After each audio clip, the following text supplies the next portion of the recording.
오늘 함께 나눌 말씀은 로마서 6장입니다. 로마서 6장. 로마서 6장 15절부터 23절까지 말씀입니다. 로마서 6장 15절부터 23절. 네. 로마서 6장 15절부터 23절 247페이지쯤에 있습니다. 네. 15절부터 23절 저부터 시작해서 교독하도록 하겠습니다.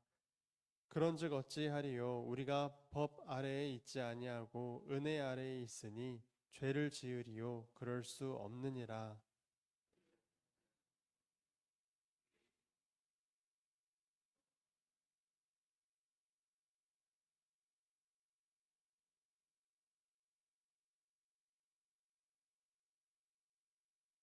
하나님께 감사하리로다. 너희가 본래 죄의 종이더니 너희에게 전하여 준 바 교훈의 본을 마음으로 순종하여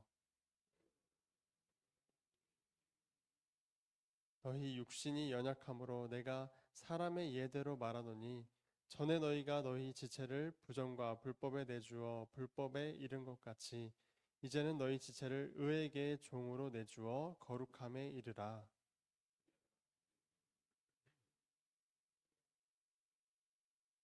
너희가 그때 무슨 열매를 얻었느냐 이제는 너희가 그 일을 부끄러워하나니 이는 그 마지막이 사망임이라.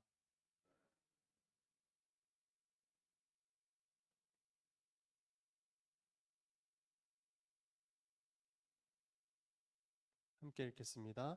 죄의 삭은 사망이요 하나님의 은사는 그리스도 예수 우리 주 안에 있는 영생이니라. 아멘.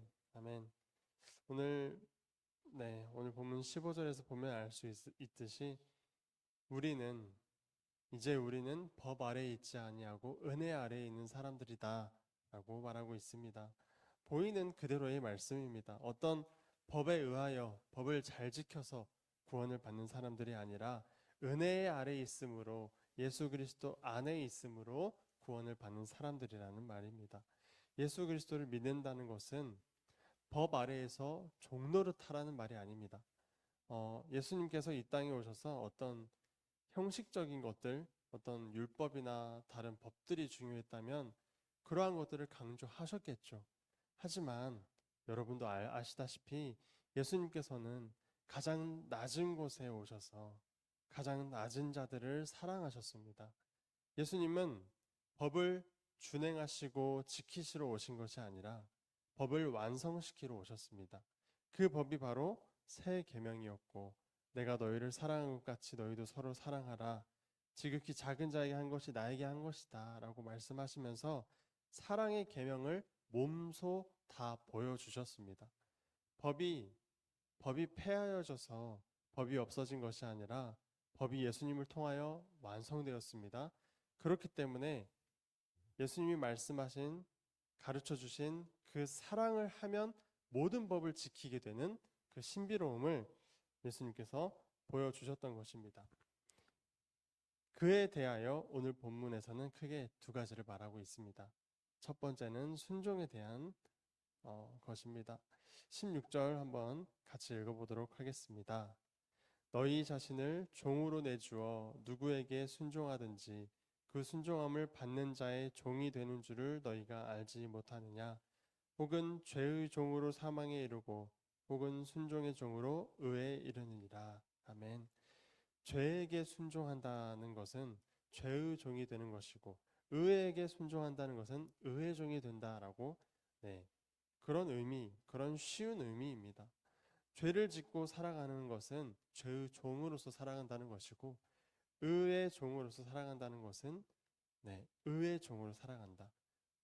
죄의 종인 것은 사단의 종인 것이고 이전에 우리는 이런 사람들이었다는 것이죠. 하지만 지금도 우리는 여전히 쉽지 않습니다. 지금도 우리는 조금만 정신을 편하게 놓아버리면 안 좋은 생각들이 듭니다. 스스로 생각하고 비판하고 어떤 정죄를 하면서 판단합니다. 조금만 나 스스로가 방심하면 스스로가 재판자, 판단자가 되어서 하나님과 같이 되려는 그 죄악의 본능 안에 여전히 있다는 것이죠. 하지만 방금 읽은 16절에 보면 의에 순종하면 의의 종이 된다라고 바울은 말하고 있습니다. 17절과 18절에서 더 설명합니다. 더 설명하고 있습니다. 함께 읽어보도록 하겠습니다. 하나님께 감사하리로다. 너희가 본래 죄의 종이더니 너희에게 전하여 준 바 교훈의 본을 마음으로 순종하여 죄로부터 해방되어 의에게 종이 되었느니라. 아멘. 너희에게 전하여 준 바 교훈의 본을 말하고 있습니다. 이 교훈의 본이 무엇일까요? 도대체 이때 당시에 사도들과 또 바울이 이 로마 교회 성도님들에게 알려주고자 했고 또 전해 주었던 교훈의 본이 무엇이었을까요? 복음 아니겠습니까? 복음이 그럼 무엇일까요? 바로 예수 그리스도 그 자체입니다. 교훈의 본을 보여주신 분이 바로 예수 그리스도이셨던 것입니다. 우리의 교훈의 본이 예수 그리스도입니다. 그러니까 결국 예수님을 닮아간다. 예수님을 닮아가면 우리의 신앙생활은 끝인 것입니다. 예수님이 어떤 분이셨는지 우리가 그럼 자세히 알아봐야 하겠죠. 또 사복음서를 통하여서 우리는 예수님이 어떤 분이셨는지, 어떤 자들에게 시선이 가셨고 어떻게 행동하셨는지를 우리는 볼 수가 있겠습니다. 예수님께서 보여주신 행동과 예수님께서 말씀하신 사랑, 네, 그 교훈의 본에 대하여 마음으로 순종하라는 겁니다. 그래야 죄로부터 해방되어 의의 종이 된다라고 방금 읽었던 말씀에서 말하고 있습니다. 우리가 마음으로 예수 그리스도께 순종하면 그때부터 우린 예수님의 종이 되는 것입니다. 의의 종이 되는 것입니다. 믿음으로 말미암아 의롭게 된다고 로마서 곳곳에서 말하고 있습니다. 그리고 오늘 본문에서는 순종하여서 의의 종이 된다고 말하고 있습니다. 네, 이게 다른 말이 아닙니다. 믿음과 순종은 뗄래야 뗄 수가 없는 것입니다. 예수님께서도 이것에 대하여서 예시를 들어주셨습니다. 마태복음 21장 28절부터의 내용인데요. 간단하게 말하자면 한 아버지가 있었습니다. 한 아버지가 첫째 아들에게 너 오늘 포도원에 가서 일 좀 해라 라고 말했습니다. 그러자 첫째 아들이 알겠습니다 라고 하고 뒤로 돌아서는 포도원에 가지 않고 다른 곳에 놀러 갑니다. 하지만 둘째 아들에게 또 아버지가 말합니다. 둘째야, 너 오늘 포도원에 가서 일 좀 해라 라고 말했을 때 둘째 아들은 아버지께서 싫습니다. 가기 싫습니다 라고 말하지만 나중에 시간이 지나 그래도 아버지가 말씀하신 것이니까 가야지 해서 포도원에 가서 일을 합니다. 이것에 대해서 예수님이 예시를 들어주시면서 이 두 아들 중에 누가 아버지의 말에 순종한 아들이냐라고 물어보십니다. 말만 하고 행동을 하지 않은 사람과 말은 안 해도 행동을 한 사람, 네, 행동을 한 둘째 아들이 아버지에게 순종한 사람이라고 말씀을 하십니다. 네. 예수님은 말만 잘 대답하는 아들이 아니라 행동으로 순종을 보여준 아들과 같은 사람이 먼저 하나님의 나라에 들어갈 것이라고 말씀하십니다. 네, 우리가 진정 예수 그리스도를 믿는다는 것의 확실한 증거가 바로 이러한 것이고 바로 사랑일 것입니다. 사랑과 희락과 화평과 오래 참음과 자비와 양선과 충성과 온유와 절제, 우리가 모두 알고 있으시다시피 예수 그리스도를 믿는다라는 것의 증거는 성령의 열매고 사랑의 열매가 되는 것입니다.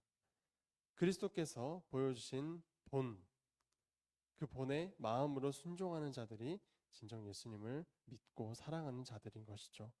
오늘 본문에서 나타난 방금 말씀드렸던 첫 번째가 바로 순종에 관한 내용이었습니다. 그리고 이어서 두 개 있습니다. 두 번째는 법에 대한 것입니다. 법. 우리 20절에 보시면 너희가 죄의 종이 되었을 때에는 의에 대하여 자유로웠느니라 라고 말을 하고 있습니다. 죄의 종일 때는 의에 대하여 자유로웠다. 이게 그냥 읽어버리면은 너무 헷갈리고 어려울 수 있습니다만은 미국 사람들은 한국의 법에 대하여 자유롭습니다. 왜냐하면 미국 사람이 잘못하면 미국 법에 의하여 재판을 받기 때문에 한국 법에 대하여는 아무 상관도 없고 자유롭죠. 이런 의미로서 이 말씀을 보게 되면 죄에 순종하여 어떤 사단이 다스리는 나라에 살고 있을 때는 의에 대하여 자유로웠습니다. 의에 대하여 아무 상관이 없는 사람들이었습니다. 하지만 반대로 이제 의에 순종하여 어떤 교훈의 본이신 예수님께 순종하여서 의의 종이 된 사람들은 죄에 대하여 자유롭게 된다는 겁니다. 죄와는 아무 상관이 없는 사람들이 된다는 것입니다. 예수님이 죄를 해결하셨기 때문에, 예수님이 죄의 삭신 사망을 해결해 버리셨기 때문에 의의 종으로서 예수님을 따라가는 사람들은 죄에 대하여 아무 상관이 없는 사람들이 된다는 말씀입니다. 하지만 그렇다고 그럼 마음대로 죄를 지어도 되는 거야?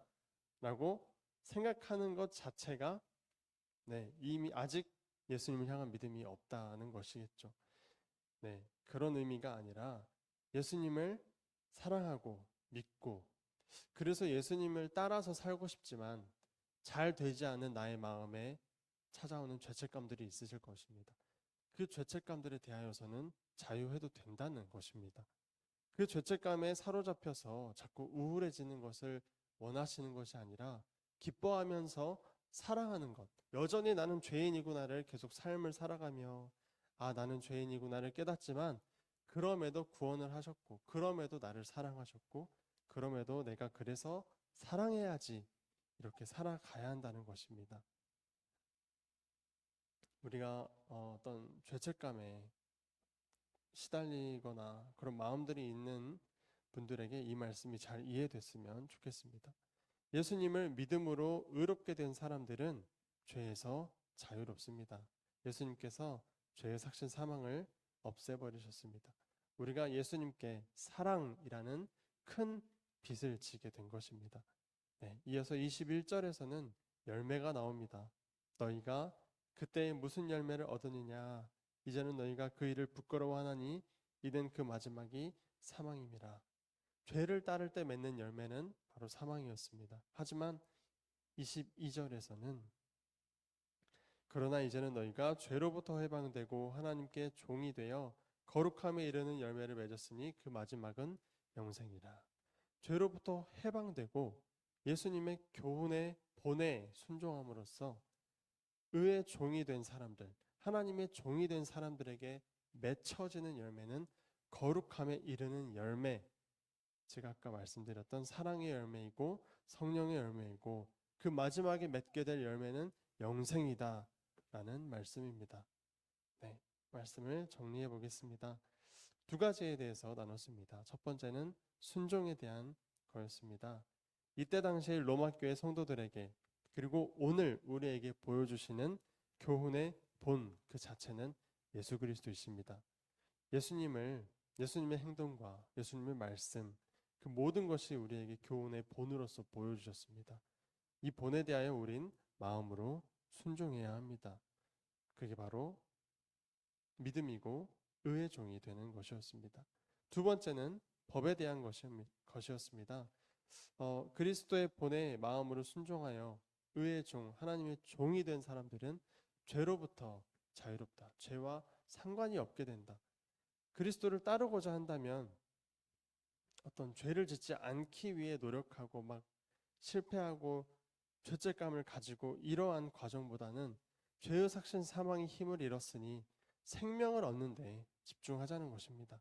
예수님의 새 계명을 지키는데 집중해보자는 것입니다. 죄를 안 짓는다고 영생을 얻는 것이 아니라 예수님을 마음으로 순종함으로 거룩함에 이르는 열매들 그리고 그 마지막에 영생이라는 열매가 맺히는 것. 그리고 마지막으로 결국 바울이 말하고자 하는 바를 한마디로 정리하자면 로마서 13장 8절에 나옵니다. 로마서 13장 8절을 읽어드리겠습니다. 피차 사랑의 빛 외에는 아무에게든지 아무 빛도 지지 말라. 남을 사랑하는 자는 율법을 다 이루었느니라. 오늘 말씀을 시작할 때 나누었던 드렸던 말씀이었습니다. 법이 폐하여져서 법이 없어진 것이 아니라 율법을 예수님께서 완성하셔서 완성하시면 어떻게 되느냐 하면 사랑이죠. 사랑을 하면 모든 법을 지킬 수 있게 된다라고 제가 처음에 말씀드렸듯이 이 로마서 13장 8절에서는 사랑하는 자는 율법을 다 이루었느니라 라고 말을 하고 있는 것입니다. 우리가 진정으로 이웃을 사랑함으로써 하나님의 뜻을 더 깊이 알아가게 되기를 오늘도 예수 그리스도 안에서 소망합니다. 기도하겠습니다.